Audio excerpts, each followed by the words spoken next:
अस्सलाम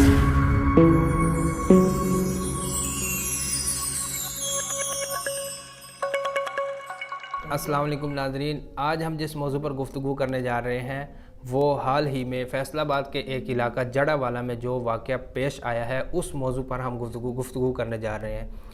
और आज जो हमारे साथ मेहमान हैं वो मौलाना उबैदुल्लाह साहब हैं, जो कराची में पॉडकासिम एक इलाका है वहाँ मस्जिद में ख़तीब भी हैं और यहाँ हमारे साथ जामिअतुर रशीद में कुल्लियतुद दावा में शरीक हैं।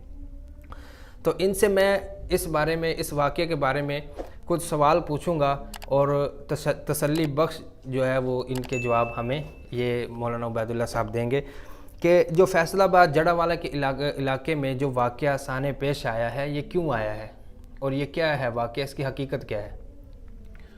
वालेकुम अस्सलाम रहमतुल्लाहि व बरकातुहू। बहुत शुक्रिया, आपने मुझे मौका दिया। जड़ावाला ज़िला फैसलाबाद की गालिबन तहसील है। यहाँ पर ये वाक़या हुआ कि कुछ लोगों ने कुरान करीम के मुक़द्दस औराक फाड़ कर उन पे कुछ तौहीन आमेज़ कलिमात लिखे और उनको फेंक दिया। सही। और उसकी वजह से वहाँ के कुछ लोग इश्तिआल में आए। क़बल इसके कि इंतज़ामिया उस वाक़े का ताक़ुब करती, इश्तिआल इतना बढ़ा कि मसीही बरादरी के घर जला दिए गए, उनकी इबादत गाहों को जलाया गया और फिर इस इश्तिआल का धुआं सोशल मीडिया के ज़रिए मुल्क बैरून मुल्क में फैल गया। मतलब इसकी जो असल वजह नज़र आती है वो यही है कि इसका जो बैकग्राउंड है, बैकअप जो है वो ईसाइयों की तरफ से कुरान पाक के साथ बेहुरमती करना, ये असल वजह है इस वाक़े की, कि जिसकी वजह से बुनियाद यही है मुसलमान तैश में आए जी, और फिर ये सारे वाक़यात हो रहे हैं अभी तक। जी जी। तो पूछना ये था कि क्या इस्लाम इन चीज़ों की मज़म्मत करता है? इस्लाम में तो इन चीज़ों की शदीद मज़म्मत की गई है। बिल्कुल भी इजाज़त नहीं है कि इस तरह के वाक़यात माशरे में और ख़ुसूसन जो इस्लाम को मानने वाले हैं उनमें रोनुमा हों। कुरान करीम में सूरतुल अनाम आयत नंबर 108 में अल्लाह ताला फरमाते हैं, वला तसुब्बुल्लज़ीना यदऊना मिन दूनिल्लाहि फयसुब्बुल्लाह अदवन बिग़ैरि इल्म। सही। कि इस आयत में मना किया गया है कि माबूदान बातिला को पूजने वाले जो लोग हैं, उनके मोतक़िदीन जो लोग हैं, उनको उनके माबूदों को बुरा न कहो। नतीजा ये होगा कि वो ज़्यादती करके अल्लाह ताला को बुरा कहेंगे। और जैसे अल्लाह ताला की गुस्ताखी एक हराम अमल है, इसी तरह अल्लाह ताला की गुस्ताखी का सबब बनना ये भी नाजायज़ अमल है। और हुज़ूर अकरम सल्लल्लाहु अलैहि वसल्लम के दौर में कहा गया था मुशरिकीन की तरफ से कि अगर हमारे बुतों को बुरा कहा जाएगा तो हम अल्लाह को बुरा कहेंगे। तो कुरान करीम में इससे मना किया गया। अब अगर दूसरे मज़ाहिब के मानने वालों को बुरा कहा जाता है, पैरोकारों को बुरा कहा जाता है, मुक्तदाओं को बुरा कहा जाता है, उनकी इबादत गाहों पर हमला किया जाता है, तो इसकी तो इस्लाम सख्ती से मज़म्मत करता है। ऐसे वाक़यात की न सिर्फ ये कि मज़म्मत की जाती है, बल्कि ऐसे वाक़यात से तो बरात का ऐलान किया जाता है कि ये इस्लाम की बिल्कुल तालीमात नहीं है।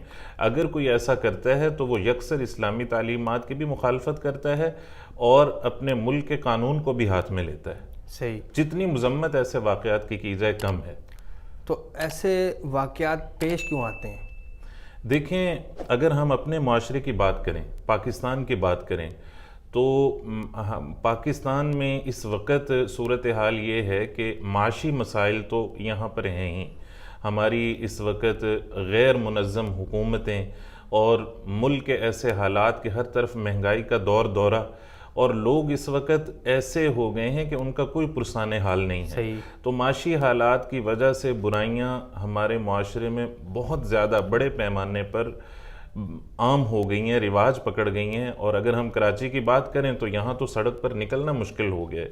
यानी माशी बदहाली की वजह से लोग छीनने झपटने में एक पल एक मिनट की देर नहीं लगाते। बात है, महंगाई इतनी है कि ہر ایک یہی چاہتا ہے کہ جو میرے ہاتھ لگے میں اس کو بس چھینوں، جہاں سے حاصل ہاں کروں۔ بالکل ایسا ہے، یعنی اگر کوئی کھانے پینے والا یا دولت مند یا کمانے والا اپنے آپ کو محفوظ سمجھتا ہے تو اس کے مقابلے میں وہ شخص جس کو کچھ نہیں مل رہا، جس کے اخراجات پورے نہیں ہو رہے، وہ بد امنی کا سبب بنتا ہے۔ وہ کہتا ہے اگر میں خوش نہیں ہوں، میں حالات کی تنگی میں ہوں، تو یہ لوگ کیوں خوش رہ رہے ہیں؟ تو معاشرے میں معاشی بدحالی تو ہے ہی، اس کے ساتھ ساتھ ہمہ گیر نوعیت کی ایک سماجی بدحالی ہمارے معاشرے میں ہو گئی ہے۔ ایسے واقعات ہمیں روزانہ سننے کو ملتے ہیں جو معاشرے کی بے کنی کا ذریعہ بن رہے ہیں۔ پچھلے دنوں میں رانی پور کا واقعہ ہوا، ایک جج صاحب کی اہلیہ نے ایک معصوم بچی پر تشدد کیا، ابھی پچھلے دنوں کا واقعہ ہے۔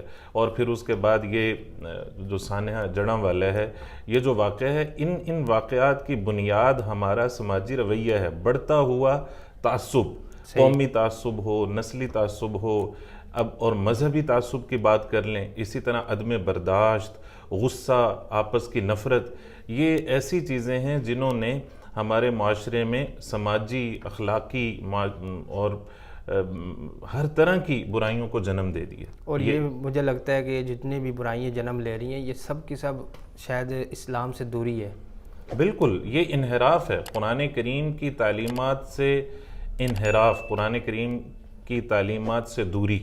اور وہی بات جیسے پہلے بات کی گئی کہ غیر منظم حکومتیں، جب ایک ملک میں وہ نظام نافذ نہیں ہوگا جس نظام کی بنیاد پر ملک کا وجود تھا، تو ظاہر ہے پھر اس میں کوئی بھی برائی، کسی بھی طرح کی برائی وقوع پذیر ہو، اس کو ہم روک نہیں سکتے۔ صحیح۔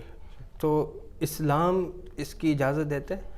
اسلام قطعاً اس کی اجازت نہیں دیتا۔ اس پر ہم جیسا کہ پہلے بھی بات کر چکے کہ اسلام نے تو اس کی اجازت کیا دینی تھی، اسلام نے اس کے آگے پل باندھا، باڑ لگائی، روکا، حد فاصل قائم کی کہ اگر کوئی مذہب اسلام کا پیروکار نہیں ہے، اس کا مطلب یہ نہیں ہے کہ ہم اس پیروکار کو برا کہیں، اس کے مقتدا کو برا کہیں، اگرچہ ان کے معبودان کچھ نہیں ہیں حقیقت میں، لیکن پھر بھی ہمیں اجازت نہیں ہے کہ ہم ان کو برا کہیں، بدلے میں وہ اللہ تعالیٰ کو برا کہیں گے۔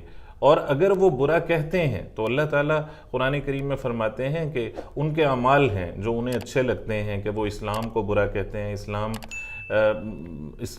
مذہب اسلام پر بات کرتے ہیں، قرآن پاک پر بات کرتے ہیں، اگر وہ ایسا کرتے ہیں اور دنیا میں ان پر کوئی وبال نہیں آ رہا، تو ایسا نہیں ہے کہ وہ بچ جائیں گے، آخرت میں تو انہوں نے آنا ہے۔ جب ہماری طرف لوٹیں گے تو یہی اعمال جو دنیا میں ان کے سامنے مزین ہیں کہ وہ اسلام کے خلاف کچھ بھی کر گزرتے ہیں، جب وہ ہمارے پاس آئیں گے، لوٹیں گے، تو پھر ان کو اپنے اعمال کا خمیازہ بھگتنا پڑے گا۔ لیکن یہ نہیں ہے کہ بدلے میں مسلمان مشتعل ہو اور اسلام کے خلاف اور قانون کے خلاف جا کر اقدامات کرے۔